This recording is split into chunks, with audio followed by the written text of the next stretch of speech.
Good morning, everyone, and welcome to the fifth in a series of webinars to celebrate British Science Week 2021. The theme this year being Innovating for the Future. My name is Terry McStay, and I'm going to be hosting today's webinar.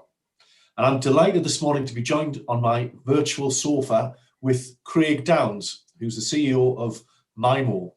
They're a sports technology company, and they've developed a product that helps runners to find the right type of shoe and to avoid getting injured. Now, Craig's also an experienced PR professional, and he runs his own PR and marketing agency in the Northeast. So Craig, who's from Durham, he's got a degree in business studies from Northumbria University, an Advanced Diploma in enterprise management from Durham University Business School, and he also holds a Post Graduate Diploma in marketing. So he's a bit of a swot, but I'm sure he won't mind me telling you that. So Craig's worked in the private sector, the public sector, and also the third sector. And he's got a lot of experience in marketing products and services to businesses and also to consumers. So in this session, Craig's going to talk about his journey. So starting where he came up with an initial idea, the research and development, and then actually taking that product to market. So it's taken him over 4 years to get to where he is now, with lots of curves and obstacles on the way. And Craig's going to talk about how he managed this, how he never gave up, and how he always focused on the end goal of successfully taking a product to market, and all within a global pandemic. So don't forget to type any questions you might have in the chat facility and include your school name, and I'll ask Craig as many of them as I can at the end. So that's enough from me. Over to you, Craig. Thanks, Terry. Good morning, everybody. Thanks for logging on and listening to the chat. So yeah, as Terry said, this week's British Science Week is all around innovation for the future, and everybody has different sort of ideas of what sort of innovation is. And for me, innovation is about doing something better. And how many times do you hear the expression, you know, there must be a better way of doing things, you know, there must be a better way of doing that. And for me, that's what I call a light bulb moment. And Mymo, when I developed Mymo, that was my light bulb moment, because I was faced with a problem or an issue, and I thought, you know, there must be a better way of doing this, and that's how I got the idea, and that's how it set off. So just before I start, Mymo, just to give you a sort of a little bit of background, Mymo stands for My Motion. It's nothing to do with Mo Farah, because I get asked that question a lot. But My Motion, it's a little sensor which you put onto your foot, and when you go for a run, it measures how your foot lands, how your foot performs. And then what we do is we look at the data, and then we match your running style to all the different running shoes in the marketplace. So it's not like if you were buying a casual shoe. So if you were going to go into JD Sports or Sports Direct, you could pretty much buy any shoe off the shelf, as long as obviously it fits you, it would be fine. When you buy running shoes, it's a little bit different. And the reason being is because obviously everybody runs differently. Some people need some shoes with support. Some people need shoes that are just for racing in. So there's different shoes for different purposes. And of course, if you buy the wrong type of shoe, you could end up getting injured. And that's what happened to me. So just before I talk a little bit about Mymo, there's just sort of, from this presentation, there's 3 sort of key things I'd really like for you to take away today. And these will come through in my talk as I'm talking through it. So the first one is anything is possible. All right. So if I go back to the very start, I was faced with this problem, and I thought, well, how could I find a solution to that problem? And I thought, how do I go about this? How do I approach this? Anything is possible. I mean, if you said 10 years ago that NASA would land a spacecraft on the surface of Mars, we probably would have laughed. But obviously they did last month, which is fantastic. So like I say, anything is possible. So if you've got an idea, go for it. All right. The second one is get as much experience as possible. You know, if you can get all that experience of work and employment, it does help you in the long term when it comes to actually coming up with an idea and innovating and actually setting up a business. And the third one is, I don't want to get too technical because it is Science Week, but it's a little formula that I use in business, and it helps me a lot, but I also use it in my personal life as well. If you've got a pen and paper, just jot it down, but it's simply E plus R equals O. So the E stands for event. Okay, so if something happens, an event, it could be a positive event, it could be something that's just a negative, something happens. Yeah. The R is how you respond to that event. Okay, now do you respond positively or do you respond negatively? Okay, how you respond determines the outcome, which is the O. Okay, so you'll see how that flows through in the presentation, and I'll use some examples, but it's a really simple but very powerful formula. So as Terry's touched on, I went to Wickham School in Gateshead. I got 4 GCSEs. It wasn't what I was expecting because I had all intentions of doing A levels, but unfortunately I didn't get enough GCSEs to do A levels. So I ended up doing a BTEC course in business and finance for 2 years. And I think that was probably a blessing in disguise, because that then allowed me to understand and start learning about business and how businesses work. And I really enjoyed that. And from there, I went to Northumbria University. I did a 4-year business studies degree. And then after that, I started to apply for jobs. And, I was doing these little jobs. I was working for a wedding stationery company. I was working at Dixon's, the electrical store, selling televisions. So, but it wasn't what I wanted to do long term. So I saw this course that was advertised at Durham Business School, Durham University Business School, which was Advanced Diploma in Enterprise Management. And what that course was, it taught you the fundamental aspects of running a small business. But as part of that, you also had to work in a small business as well. So you were actually learning about how business works, but also you were actually getting that first-hand experience as well. And the company that I worked for helped people with business ideas. So if you had a business idea, you would come to them and they would help you develop your business plan. They would help you if you needed funding. And there was one day, so I was actually shadowing the finance director, and there was one day one of my old school friends from Wickham School came in, and he had this business idea about selling mobile phones to students. And he applied for funding, and he didn't get it. But after the interview, after the meeting that we had, I said to my manager at the time, I said, "Oh, it's a great idea, that."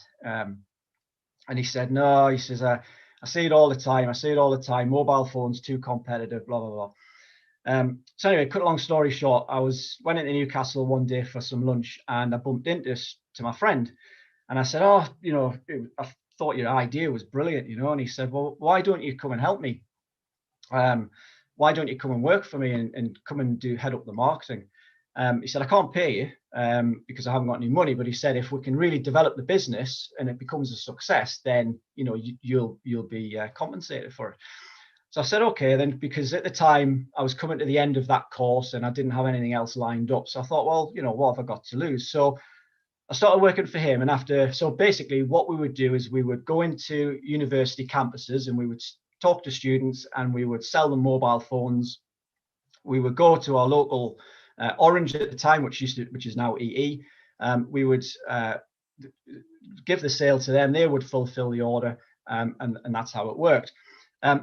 So there was another lunchtime in Newcastle. I was walking down the high street and I bumped and I saw this car phone warehouse. And at the front of the shop there was a leaflet rack, and it has all the magazine with all the latest handsets and all the latest deals. So I took one of them and I got back to the office, and it turned over onto page 3. And on page 3 there was an introduction welcome from the chief executive of Car Phone Warehouse with his email address. So we said, "Oh, should we email him and ask him if we can go down and meet him?" Obviously just young at the time and never thought anything of it. So we sent this email off to him. We left that night and thinking we'd never ever hear from him. And so to our surprise, the next morning he'd actually replied and he said, "Look, I know who you are and I know what you do and I like what you do. Why don't you come down and we have a chat?" So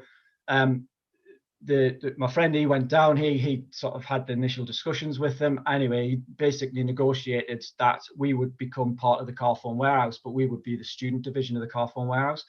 So all of a sudden I'd gone from not having a job to then within 3 months having discussions with a huge high street retailer who was actually the largest mobile phone provider in Europe. And we became the student division. So we were actually setting up, I was actually the marketing director. So we were setting up deals with Carphone Warehouse. We were setting up deals with all the networks. We were dealing with all the high street retailers. So if you know yourself, if you buy a phone, you get vouchers, or you can, if you buy a phone, you might get a PlayStation or something like that. That's the sort of deals that I was involved in, and it was great experience at the time. And I always look back, the sort of the funniest moment was, and it was when Prince William was actually going to St Andrews. So what we did was we had to try and think of how we could sort of capitalize on that to try and generate some interest. So we hired a lookalike. So we had this guy who actually was the absolute double of Prince William. So we actually drove down to Buckingham Palace, and you can imagine, obviously, there's a lot of tourists there, and it just caused an absolute storm, and it was so successful. And I always look back and I think, I always laugh because I just think how things turn out, but it was just such a brilliant sort of marketing moment to capitalize on that. And that's how it really set about. So yeah, so I worked at Carphone Warehouse, and then as Terry said, I worked in the council. I worked, traveled the world as well. I've actually took some time out and sort of did a tour around the world for 4 months. So this goes back to what I was saying before. It was all about, for me, it was all about getting as much experience as possible, and that's what's led us to where I am today. So my hobby is running. And that's what I'm passionate about. That's what I enjoy doing. And I always used to think that, wouldn't it be great if I could develop a trainer, or wouldn't it be great if I could develop some, running apparel like clothing. But I thought, well, I've never ever developed a product before. I've got no experience of developing a product. I've got no experience of product design. I've got no experience of manufacturing. Where do you start? So that idea sort of stuck in the back of my mind, and a couple of months went by, and then I was training for a marathon, and I went into a running store, and I was speaking to the sales assistant at the time, and you know what it's like when you go into a sports shop. The racks are just full of all these different shoes. There's so many different manufacturers, all these different technologies and all these brands. How do you know which is the right shoe for you? So you take the advice of the salesperson. Now, what they do is when you're running, it's around something what's called your gait, and your gait is how your foot lands. And so if you think about when your foot makes contact with the ground, whether you heel strike, or whether you sort of come down flat on the midfoot, or whether you're on your toes. So that's what it does. It understands how your foot makes contact with the ground. It also looks at whether your foot rolls, or tilts. So that's what's a gait, and that's what it does. It looks at how your foot performs while you're actually doing a run. So I bought these shoes that was recommended to me, and after a couple of weeks, I started wearing them, and I started feeling a little bit of an injury in my foot. And I thought, this isn't right. This doesn't feel right. Anyway, I got injured, and I got to a point where I couldn't actually run anymore. So I had to take some time out. And this was the light bulb moment. So when I was injured and not running, I was thinking, surely there must be a product out there in the marketplace that you can buy personally, and you can actually wear it yourself, and it will tell you what is the best running shoes to buy. And I thought, that's just a wild sort of imagination, a wild, crazy idea, but surely there must be something out there. And I did a little bit of research. So I looked on the internet, and there wasn't. I went to the library at Newcastle, because they have a big section there which looks at what you call patents and trademarks. And what that is they can actually do a search to see if there's an idea out there in the market, in the world, because it doesn't have to be in the UK, it can be anywhere in the world, that has a product that does exactly that. And there wasn't. So that was when Mymo became from an idea to actually this could potentially be a business. So I started thinking about, right, how is this going to work? Because I've got no experience of developing products and manufacturing. And I thought, I need to do some research. I need to do a business plan. So what I did was I developed the business plan, and then I actually spoke to a lot of different people, a lot of companies out there. And there's a lot of companies that, like RTC, who can actually give advice to people who have got business ideas to develop their business plans. And actually, as more importantly as well, as how are we going to pay for this? Because you've got to think about this. It's going to cost to actually develop. So I always use the when I speak to people, I always say, if it was easy, everybody would do it. All right. But if it was a BMS, if you were actually going to sort of create a design and get these printed, that's quite easy, really, because once you get a graphic design done and you can go to a printer, you can just get them printed off. Okay. With Mymo, it's a little bit different. So what I did was I spoke to a company down in Newton Aycliffe who I'm going to just go up to the camera here. You can see there, that's the little sensor, and this is the what you call a PCB, which has got all the electronics in there. Now on there, you can see that at the bottom here, there's a big square white component. Now that's the Bluetooth module. So what that does is that connects to your mobile phone. Okay. And then there's some other parts on there you can't see because it's so small, but basically one of them parts is called an accelerometer. Now the accelerometer measures your foot as it goes up and down, forwards and backwards, and side to side. Okay. The other component in there is a gyroscope, and that looks at how your foot turns and how it tilts. Okay. And that's the information that we need to know. So what you do is so we developed the sensor. We also developed the little plastic, if you can see that, the little plastic enclosure where that sits inside. Okay, so that is actually inside there. We then developed a sock. Now, the reason why we developed a special sock, and as you can see, there's a little pocket on the top here, which sits on the top of your foot, is because the sensor needs to fit inside the sock. And it also needs to be, and we need to ensure that the sensor is in the same position all the time. Okay, so we know that by developing a sock, that the customer can put the sensor into the pocket, and we know that it's in the right place. Okay, we also developed a mobile app. So if you go into Google, if you go into the App Store or Google Play, you'll see Mymo, and that's an app that we've developed in the software. So the actual sensor talks to your mobile phone, and then the clever part is in the cloud. Okay, so what happens is you activate the sensor and you run for a minute. Okay, and what it's doing during that minute is it's taking all the measurements that it needs to understand about your foot. And then what happens is the data is sent from the sensor to your mobile phone, and then from the mobile phone, it uses the phone's internet connection to push that information into the cloud. And then the algorithm is an algorithm there. Okay, so what an algorithm does is it grabs all the data, it grabs all that raw information, that data, and it scrambles it all up and it processes that information.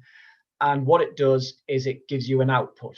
Okay, so the output for us is, well, what's the right shoe? What shoe is it that I need to wear? So it gives the customer advice as to what is the right shoe for them. And then you then have access to a database of shoes that you can then filter. So if you want to buy a shoe and you only want to spend 50 or 60 pounds, it'll show you all the shoes that are relevant to you that are less than 60 pounds. If you only want to buy Nike, for example, it'll show you all the shoes that are suitable for you to buy Nike. So obviously with running, it's such a huge market. Running is a global sport. The most important piece of equipment for any runner is the shoes. And it's very, very important that you're wearing the right shoes, because if you're not, like me, you will get injured. So that's sort of the approach that we took. I can see why people have business ideas that never ever take these to market.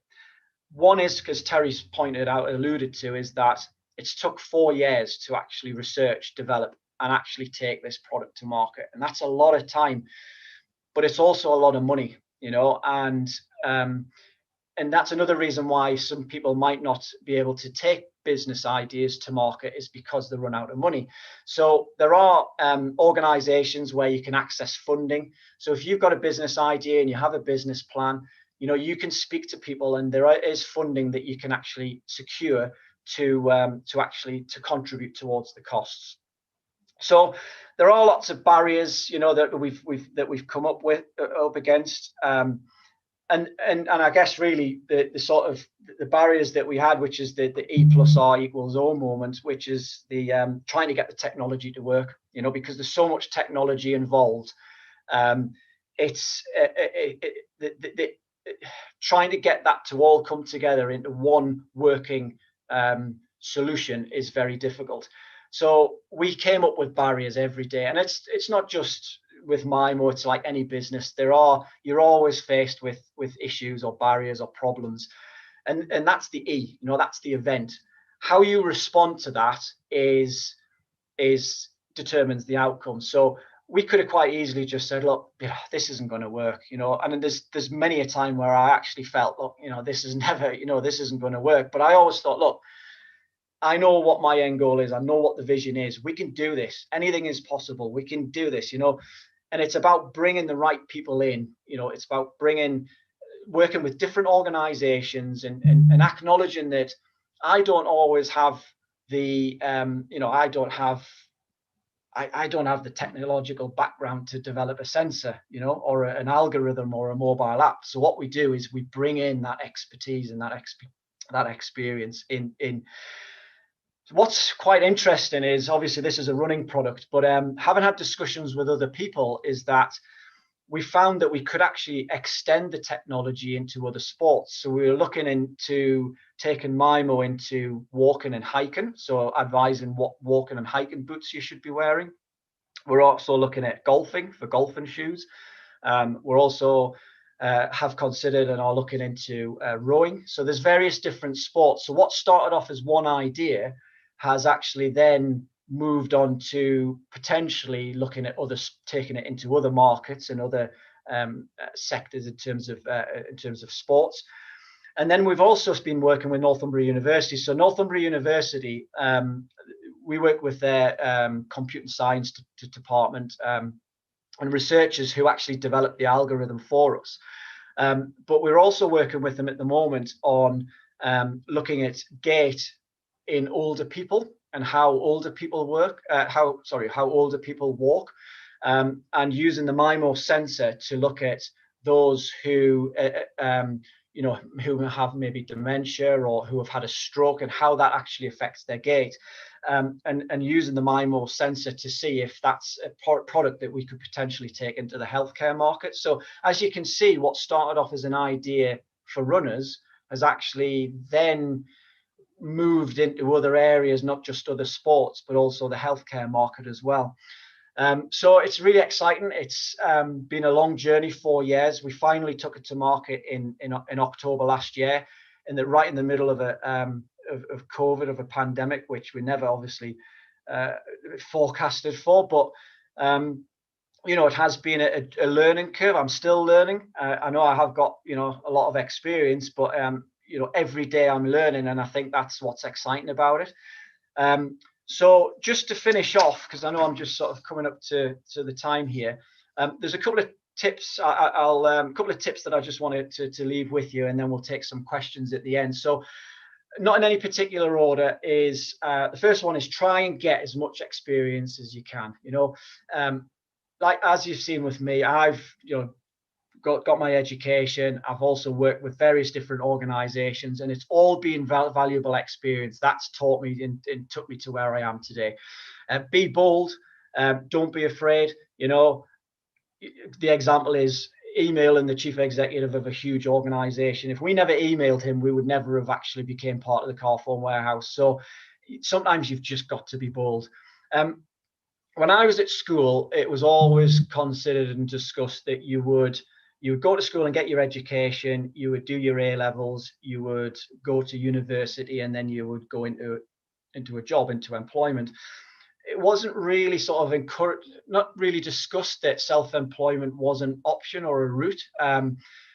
So in it, and I'm sure it's changed now, because when I was at school, it was so long ago. But I think, now you can consider, like as I've experienced, is that self-employment is an alternative route to actually, getting a job and setting up a product and an innovation. There's loads of help out there, so no idea is a bad idea. You can get access to lots of different organizations like RTC North, like I've explained, to develop your business idea. So if you've got a business idea, speak to organizations like that who will help you. Build a good network of people around you. What you'll find is you'll get a lot of people who are just time wasters. Ditch them, just get rid of them, because they just take up too much energy and too much time. Acknowledge that you can't do everything yourself. Bring in expertise to help you. Always stay focused on the why. Why are you actually doing this? It's not about what we do or how we do it, it's why we do it. Okay, that's quite a key point. Never give up. Right, 4 years it's took me, and I never gave up, and I'm glad I didn't give up. And that's it. Good luck. If you have an idea, you never know. If you leave school and you have an idea, you have that light bulb moment. It might be when you're at home tonight having your tea, or if you're sitting watching the television. All right, you might just have that light bulb moment, and you might be the next person to come up with that invention, because if you don't, somebody will. All right, so thanks very much for listening. That's brilliant. Thanks for that. Thanks for that, Craig. I think that deserves a round of applause. So could we all join in and give Craig a round of applause, or jazz hands if you prefer, since we're all now on Zoom. That was fabulous. Thanks for that, Craig. So we've got some questions that have been posted as you've been talking. Now, the first one is, this is your chance to do a bit of a plug. So is Mymo available to buy now? So come on, tell us how we can buy one. Yeah, it is. Yeah, so you can buy it now. You can buy it off our website, and the website is www.mymo.co.uk, and everything's on there, so you can buy it. But there's also videos on there which shows you how to use it, and it shows you some examples of people who have actually tried it as well, and given some advice and some tips as well. So yeah, on the website. Brilliant. Thanks, Craig. And even, for those of you might not be wanting to buy one because you're not into running, but it might be worth just having a look at Craig's website to see, if you've got an idea for a product, that's how you sell it, and the kind of things that you need to put on your website. So do go and have a look and learn a bit more about it. And so Terry, I was just going to say social media as well. Obviously social media is big, and that's a large part of our marketing is done via social media. So we're on Twitter, we're on Facebook, we're on Instagram. We're not on TikTok yet, but we'll get there. Well, we'll look forward to seeing you on there, Craig. So what advice would you give to someone who has a really good idea? It's a good question. I think just get a blank sheet of paper and just jot down everything. Just get everything out of your head and just jot it down on a piece of paper, and just think about how you would develop that into a business. So it's all good and well having an idea in your head, but you have to put it down in practice to understand how that's going to work. So understand, what the product is and what, why you think that's a good idea. Who you're going to sell it to, who's your market. So for me, runners, there's so many runners, it's a global sport. There's lots of initiatives like Couch to 5K and Park Run. There's lots of people who are wanting to keep fit and active. And they all need to buy shoes. So there's a market for it. So if you've got an idea, just think about who it is that you're actually selling it to. And then also think about how you're going to make it work. Who you're going to speak to, and maybe sort of, like I say, you can speak to organizations such as RTC with ideas. You don't have to go to them with a business plan. You can just go to them with the initial idea, and they'll help you to then start thinking about how you actually develop that into a business plan. Thanks, Craig. And I guess, of course, we're not just talking about physical products. It could be if someone has because I guess the business you talked about with the selling mobile phones, you weren't making the mobile phones, you were just providing a service, weren't you? So, and I think the same is true for a service, isn't it? Make sure you know who wants it and that they would pay for it. Absolutely, yeah. It's, it's all about product and service, So if you've got an idea, an innovation, or an idea that's going to improve a service, that's brilliant, if you can come up with that. Great. What's the hardest part of working for yourself or developing something yourself? Oh, that's a good question. I think I know it has been difficult with the pandemic because everything's been in lockdown and everything's been done virtually. But I think I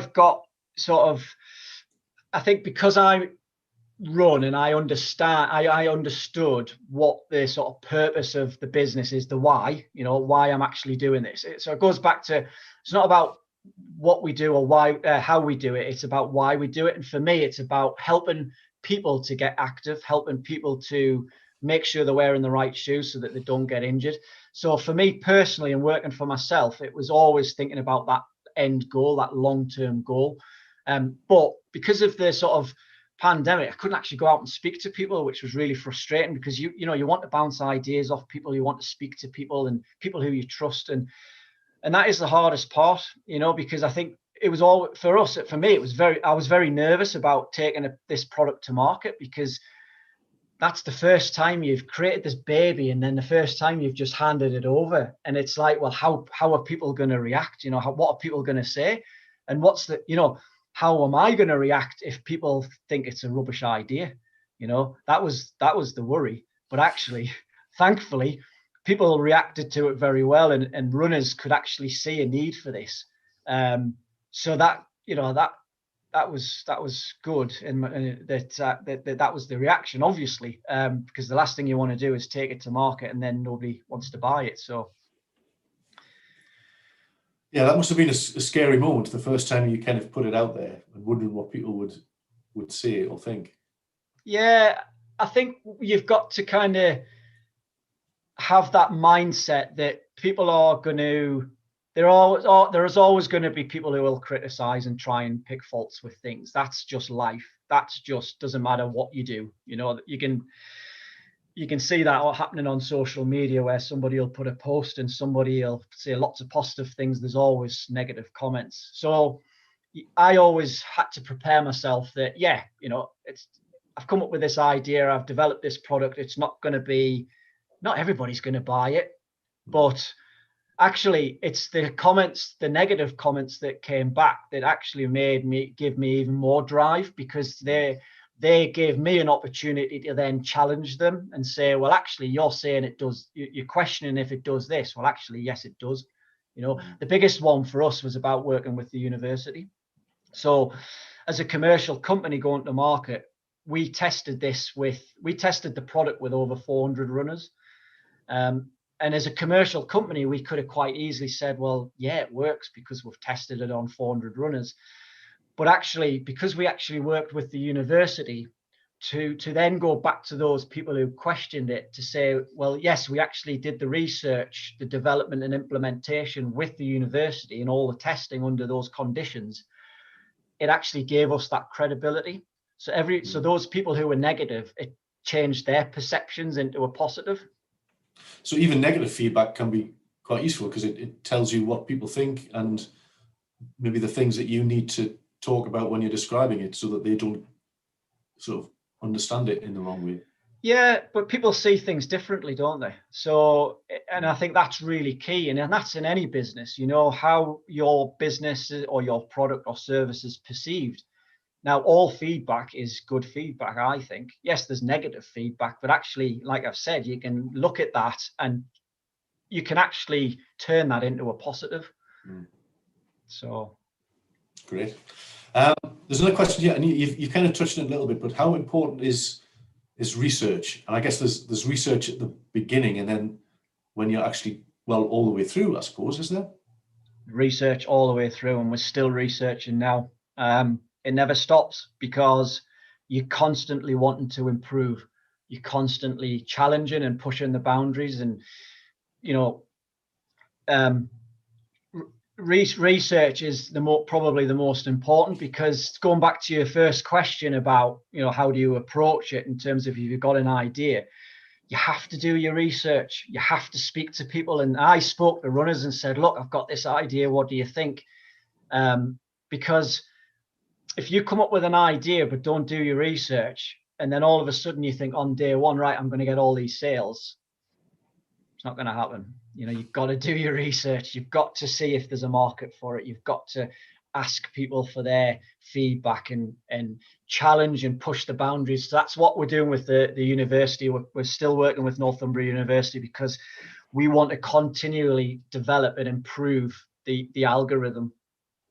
And then also the work that we're doing with other sports, but also the healthcare market as well. So it's constantly improving, and all that is all research. So it's very, very important. So you never sit back and think, yeah, we've got it sussed, we can just take it easy now. No, never.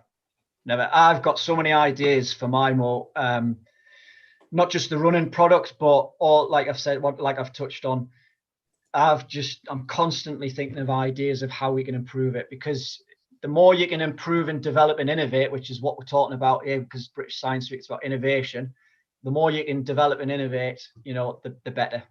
Things never stand still. You look at how things have progressed, how the internet's progressed, how mobile phones have progressed over time, how computers have progressed. It's all about innovation. If we just stood still and didn't move forward, we wouldn't be where we are now. So constantly improving and developing. Okay. Question here, got to be careful how we successful. I guess you're the proof of that in some way, aren't you? Sorry, I didn't catch that. It just froze. Do you think someone could leave school with few qualifications and still be successful? Yes. Because that's kind of what you. Yeah, I got 4 GCSEs, but that was my E plus R equals O moment, I think, because I was expecting more grades. I was expecting to do A levels, and I didn't have enough to do A levels. So how I responded to that was, I thought, I need to pull my finger out here because I want to go to university. I want to do. I never at that time. I never thought about ever thinking about setting up my own business, because, like I say, it was always sort of drilled into me at my age was that you would then find a job. But I know people who have left school with similar grades as GCSE, never went to university, but are very, very successful entrepreneurs who are running multi-million-pound businesses. And they are true entrepreneurs.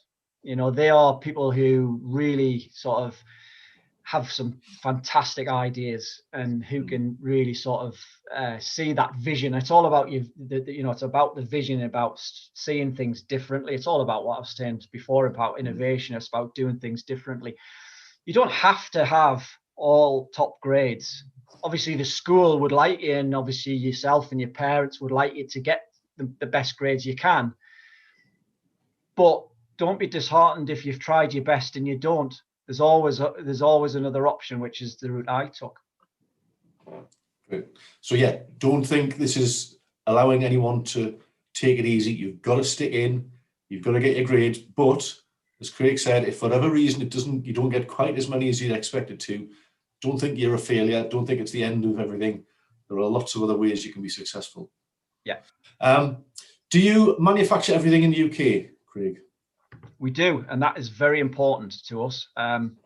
Everything's done in the UK. One of the things I'm proud of about developing Mymo is that all the manufacturing is done in the UK. So the sensor was developed in a factory in Newton Aycliffe. The socks are made down in Hartlepool. The enclosure is made in Yorkshire, just outside of York. The actual PCB manufacturer of the actual units are made in Yorkshire as well. The mobile app was a company that we used in Gateshead. The algorithm was developed by the University of Northumbria. So everything is all manufactured in Britain. And I'm very proud of that. Now, a lot of companies do actually go to China. Yeah. And because China's cheap, because you can buy in parts cheap. But there are limitations to that in terms of you have no control over the quality. they also think, obviously, once you've got the products, you've got to get them into the UK and you've got to get them shipped over, and there's costs associated with that. You have more control with it being in the UK. But I also think it's important that because we're working with organisations in the UK, we are actually helping people with jobs as well, and that's, you know, helping businesses and helping people to sustain jobs. And again, that's something I'm very passionate about. So yeah. And it is definitely possible to make things in the UK, isn't it? A lot of people think that you go somewhere else, and you really don't. And in fact, it sounds like everything is made in the north of England, which is mostly so. Yeah. Brilliant. So what's next for Mymo? Have you kind of achieved everything you wanted to? I know what the answer to that is, but no, we've got some really exciting things planned. From the running side of it, I don't want to give too much away because we're still sort of developing these ideas, but I mean, my aim is to get so that every runner has one of these Mymos. That's my ultimate aim. I think the other thing that we're looking at is that obviously we're capturing data on people and how they run, and hopefully as we're sort of growing our database of customers, the data that we are starting to look at could then start looking at predicting trends that might be information that we could then supply to the manufacturers. So it's sort of, you know, longer term plan is that you know, we're looking at sort of some from a big data perspective and sort of really sort of helping people to keep active and keep fit. That's brilliant. Thanks, Craig. And maybe you'll join us again at British Science Week 2021 and tell us about these new things that you've been developing. But in the meantime, Craig, thank you so much for joining us today. It's been brilliant. I'm sure everyone's enjoyed it. Let's have another round of applause or a bit of jazz hands for Craig. And as he said, do have a look at his website, check out what he's done and how he's doing it, and maybe get inspired. So that's all for this morning. But that's not it for the week. So don't forget, we have at 1 o'clock, we have Laura Hepburn, who used to work with Harry Potter, James Bond, and all the characters in the Lord of the Rings, and now she recycles tyres in Middlesbrough, which might sound like a huge shift, but she's really, really happy to be doing that, and she's going to be telling us more about that at 1 o'clock. So do tune in, and then we're also here again tomorrow at 10 o'clock and tomorrow afternoon. So I hope you enjoy the rest of the week. Hope you come along to see us again, and have a great day. Bye-bye now.